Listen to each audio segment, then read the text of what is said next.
Dari Kak Wawang. Kak Sinyo mau tanya gimana kalau saya dan pasangan punya perbedaan cara mendidik anak. Saya terbuka dengan anak soal apapun termasuk keuangan, suami saya tidak.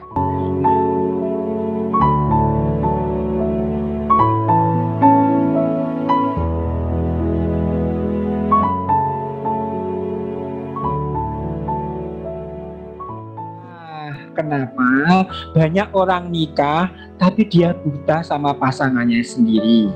Mestinya sebelum nikah masing-masing itu memahami karakter laki-laki dan perempuan dengan baik. Minimal sudah memahami dasar-dasarnya pernikahan. Oh, laki-laki itu seperti ini, oh perempuan seperti ini. Contohnya melihat warna. Kalau perempuan itu spektrum warnanya bisa sampai mungkin 30-an warna ya. Ada yang namanya magenta, navy, pokoknya saya pusing ya. Kalau laki-laki minta maaf warnanya ya dasar hijau, hitam seperti itu. Jadi ketika kita memahami ini maka nanti pernikahan kita akan harmonis. Kenapa? Misalkan nih kalau ke mall minta maaf, saya mending ke lantai dasar sama anak-anak. Saya nggak mau mengikuti istri saya. Kenapa? Perempuan itu kalau membandingkan harga 3 lantai dijabanin ya. Dari akhir ujung-ujungnya nggak jadi belanja. Cuma membandingkan harga dan spesifikasinya. Ini bagus sih, harganya kok agak mahal. Iya terus itu. Kalau laki-laki kan diskon ini sudah beli ya, seperti itu. Nah, Bunda ya, ini kan yang Bunda yang tanya perempuan ya misalkan, itu harus memahami karakter laki-laki itu apa. Mau tahu karakter laki-laki? Minta maaf ya, bapak-bapak saya buka nggak boleh marah ya, supaya tahu ya.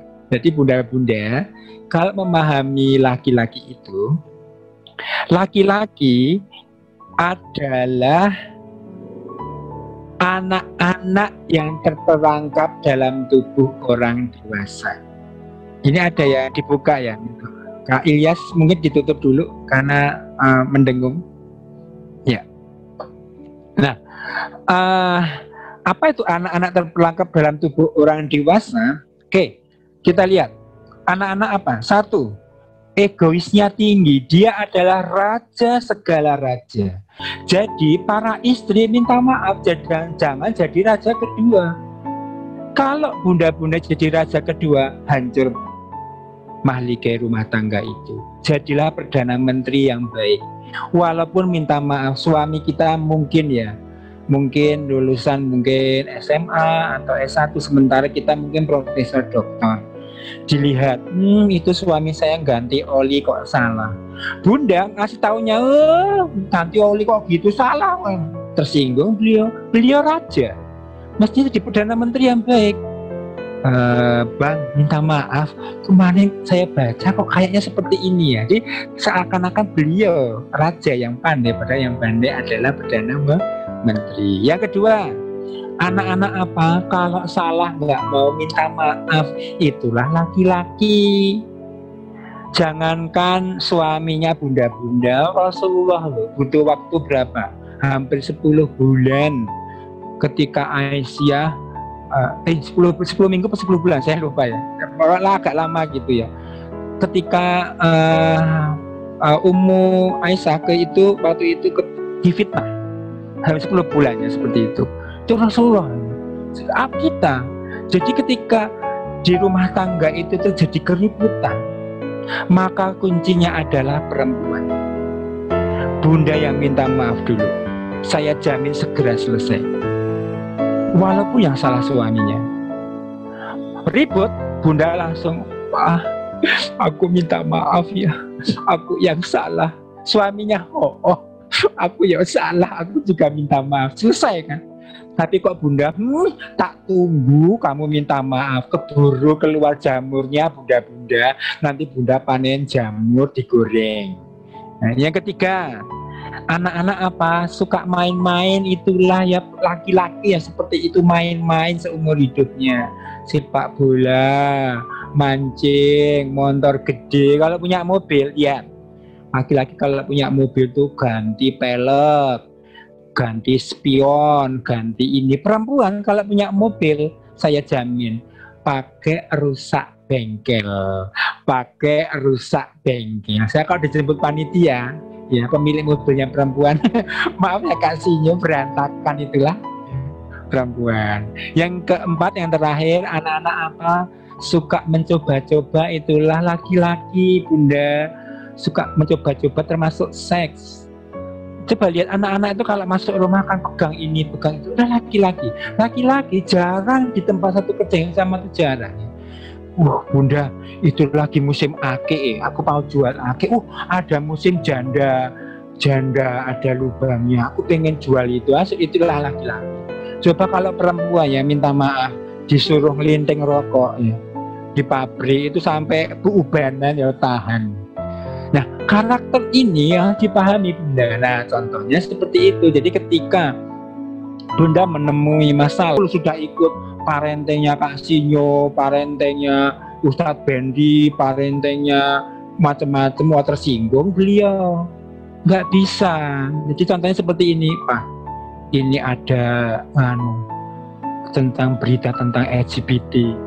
Ngeri Pak, ini menurut Kak Seto ini seperti ini ya, seperti itu. Datangkan ahlinya. Kenapa? Supaya beliau percaya. Seperti itu ya Bunda Wawan ya.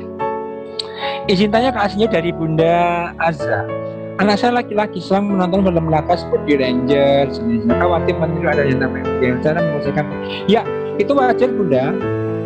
Jadi pertama Bunda harus wajar dulu karena ya memang itulah laki-laki gitu. Nanti kalau Bunda punya anak laki-laki mainnya boneka, ya nggak masalah sih main bonekanya kalau dia sebagai ayah ya. Tapi kalau dia main bonekanya kok seperti ini, mari aku susuin, nah nanti Bunda Zara malah bingung ya kan. Waduh itu buah anakku kok jadi kemayu gini ya, seperti itu. Jadi pertama disyukuri dulu, berarti dia laki-laki maco ya, suka berantem, suka peperangan, suka petualangan, ya itulah karakter laki-laki. Itu yang pertama ya. Yang kedua itu diarahkan Bunda, jadi seperti ini. Jadi ketika dia meniru ya jadikan pahlawan ya.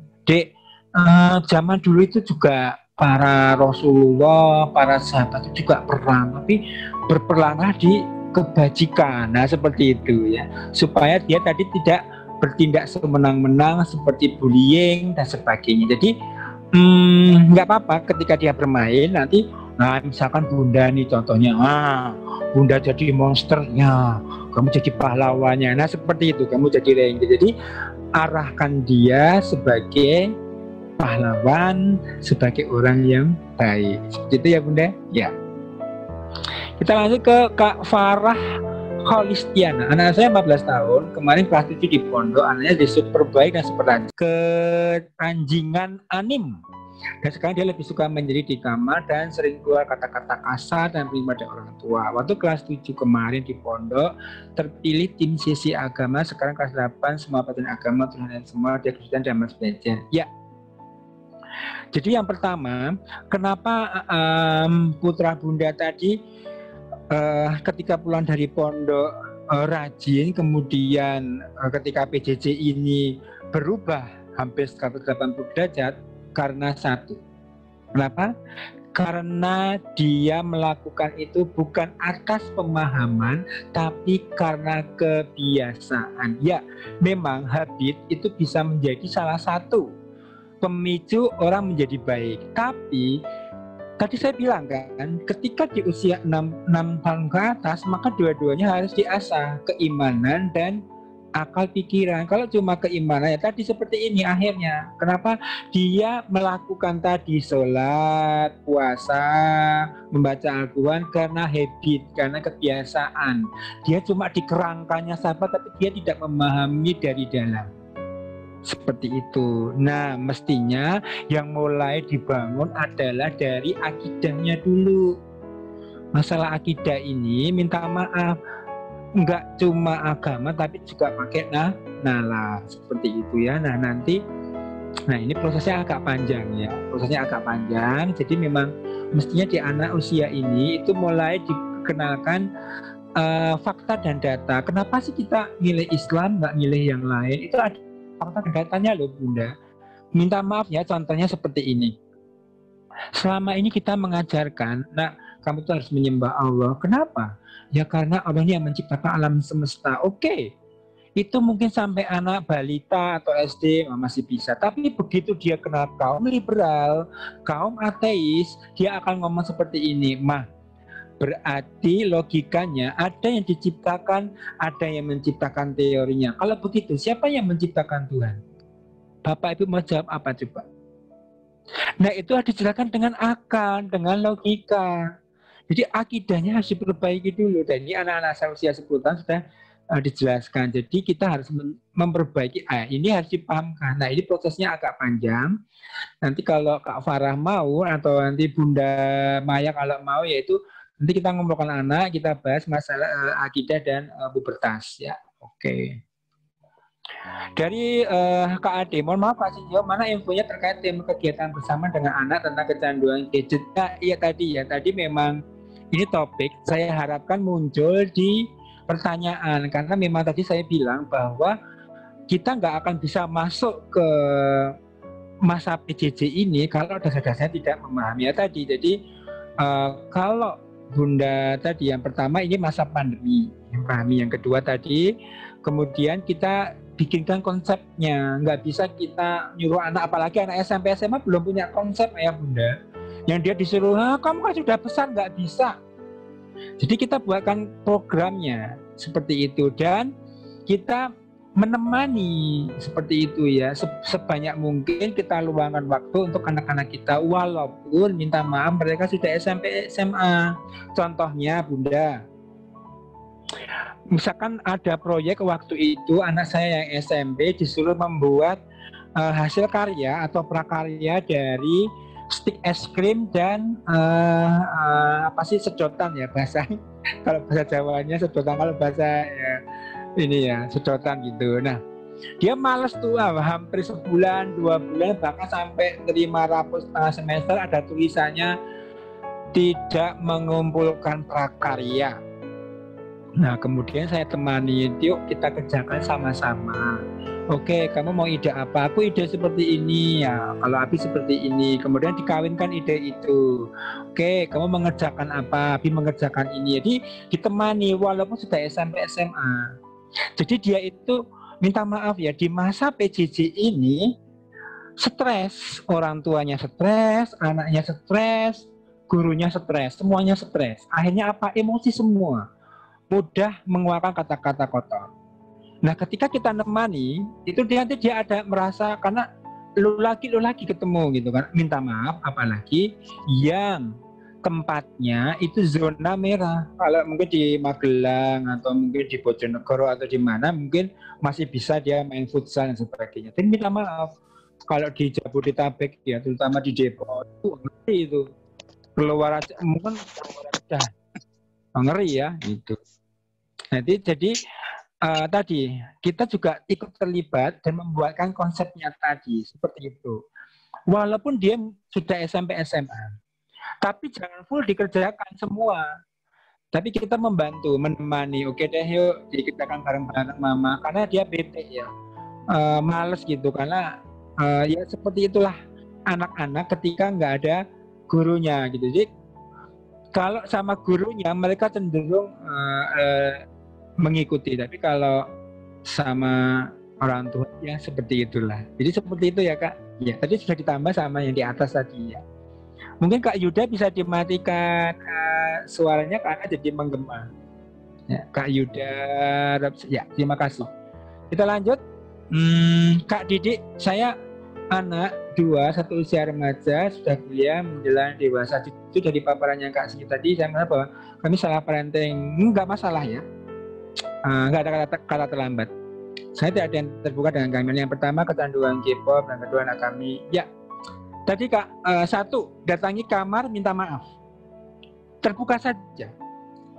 Nak, minta maaf selama ini papa dan mama ternyata mendidiknya dengan cara yang, karena selama ini papa dan mama tidak mengetahui hal itu, ternyata belum tepat gitu. Nah, papa sudah berusaha semaksimal mungkin sesuai dengan kemampuan mama dan papa, tapi ternyata itu menimbulkan seperti sekarang saat ini. Kalian nggak terbuka dengan kami, HP-nya mungkin ditutup, passwordnya dikunci, seperti itu. Nah, mulailah hidup baru. Nah, ketika kakak minta maaf, itu anak akan peluntur tuh kerak-keraknya, apalagi mungkin sampai menangis itu ya, seperti itu. Nah, kemudian diperbaiki pelan-pelan dan itu butuh proses. Jadi yuk nak diperbaiki. Jadi kita perbaiki sama-sama. Kalau kamu ada masalah, kalau kamu ini seperti itu, dibersamai. Misalnya lagi nonton apa deh? Ini nonton drama Korea. Siapa sih yang main itu? Oh itu. Ya temanya tentang apa? Oh seperti itu. Ditemani dulu seperti itu. Dan tadi seperti yang sudah saya sampaikan, satu komunikasi yang sehat dan dua hubungan yang erat. Jadi please nggak ada kata terlambat ya. Kita mengambil hukum bahwa sampai napas di tenggorokan itu nggak ada kata terlambat termasuk parenting. Jadi tetap semangat. Ya. Kita ke Kak Lulu. Bagaimana cara Permisi, Kak Sinyo, saya menyela sebentar. Ya. Kak Sinyo, nanti sebentar lagi kita selesaikan satu pertanyaan lagi. Ya. Setelah ini, mohon maaf Bapak Ibu, kita tutup. Kemudian pengumuman door prize, namun nanti kita minta Kak Sinyo untuk stay, kita ada di grupnya Bapak Ibu dalam beberapa hari ya, sampai pertanyaannya bisa tuntas. Ya, nanti lewat voice note bisa. Betul. Ya, cuma nanti karena ini saya sedang sibuk, kalau siang mungkin malam gitu. Ya, betul. Nanti kita berarti satu pertanyaan lagi ya, Bunda ya. Ya, betul.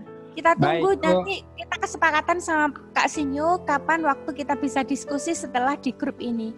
Monggo satu pertanyaan lagi bisa diselesaikan, Dari Kak Lulu Kamalia, bagaimana cara menumbuhkan kesadaran PD anak untuk kesadaran PD ya? Ya, tadi Bunda bertahap. Jadi proses setiap anak itu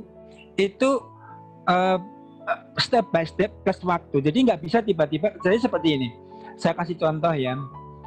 Bunda ya sudah biasa pidato. Saya ingin tanya, apakah tiba-tiba Bunda langsung bisa pidato? Enggak kan? Dululah yang ngomong cengengesan depan kelas, ini sambil melet-melet, gitu kan? Malu-malu, seperti itu. Sampai kemudian jadi orang yang expert, bisa pidato sama. Jadi butuh proses. Jadi termasuk memanajemen dirinya itu butuh dilatih. Dan tadi saya bilang bahwa proses itu selain step by step plus waktu.